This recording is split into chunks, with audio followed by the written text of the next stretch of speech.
तू सगळ्याला दिसतो तू. मग मी गाडीवाला म्हणायचं काय कारण, मग म्हणे तू म्हणतो मी बर्मा आहे, मी बर्मा आहे, माकीचे काही चोर आहेत का म्हणे.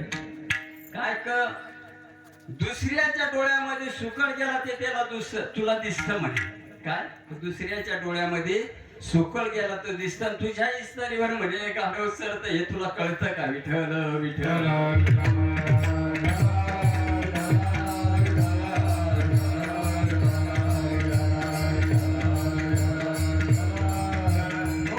उपजोडी पुढती येऊ काला खाऊ दही भात.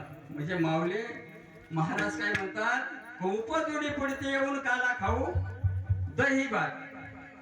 आता काला आहे तर तिरी याच्यामध्ये ते काय संतांना माहित आहे. आता तुकाराम महाराजा भूतकाळ माहित होता, काय वर्तमान काय होता, भविष्य काळ सुद्धा त्यांना माहित होता आणि त्यांना अधिकार होता. काय उपजून पुढे येऊ, तसा देवाला सुद्धा अधिकार नाही, बाकी ऋषी मुनींना सुद्धा अधिकार नाही. सांगा कोणी उपजून पुढे येऊ काला खाऊ दही भात, हा आधार कुणाकडेच. त्या ठिकाणी कोण येतात, संत होऊन कोण येतात, संत. देवाला आणावं लागतं, तुम्हा आम्हाला यावंच लागतं. इथं काही जे जे करवे करावे ते सुख दुःख फळावे भोगावे यावे मूर्ती लोका. आणि जे आपण मागे काही पाप केला असेल ते आपल्याला यावंच लागतं. पण संत होऊन येतात आणि भगवंताला आणावं लागतं. असं आहे म्हणून तुकाराम महाराज काय, आम्ही वैकुंठ वासी आम्ही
बोलिले ते ऋषी सास भावे वर्ताया.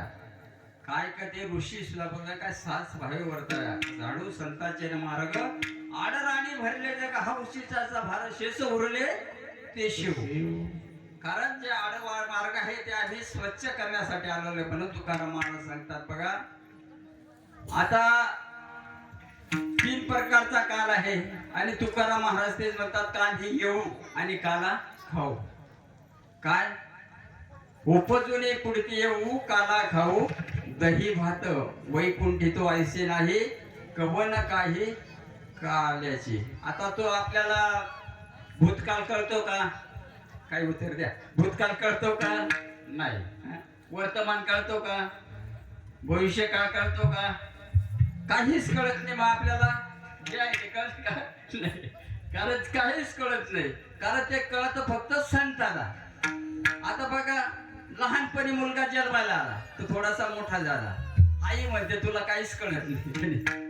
आई म्हणते काहीच कळत नाही. मुलगा शाळेत गेला, गुरुजी म्हणतो काहीच कळत नाही. काय आई म्हणते काही कळत नाही, गुरुजी म्हणतो काही कळत नाही, आणि त्याचे जोडीदार मिळाले ते म्हणतात काही काहीच त्याला कळत नाही.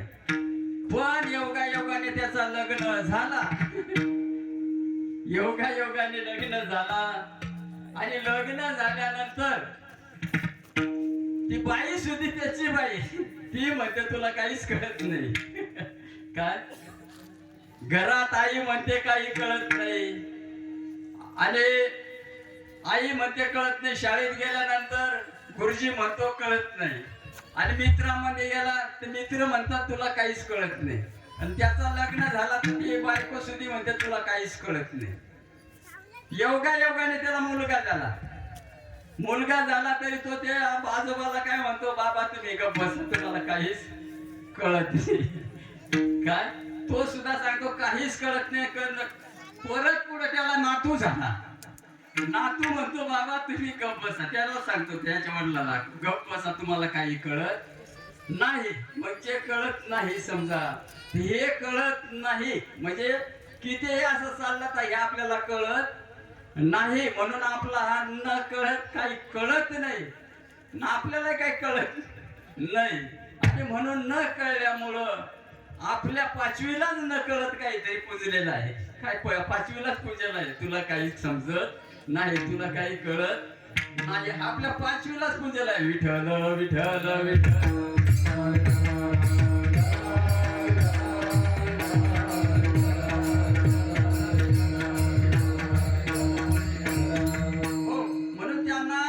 भविष्य काळाचा कळेल होतं त्यांना संतांना.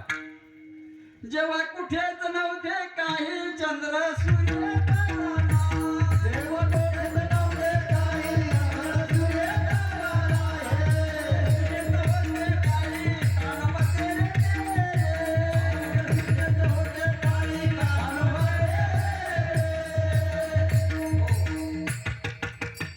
म्हणजे त्यांना भविष्य काळ कळत होता. जेव्हा कुठेच नव्हते काही चंद्र सूर्य तारा नाही, अवघे सुनेच होते पाही कानोबा तेरे तेरे.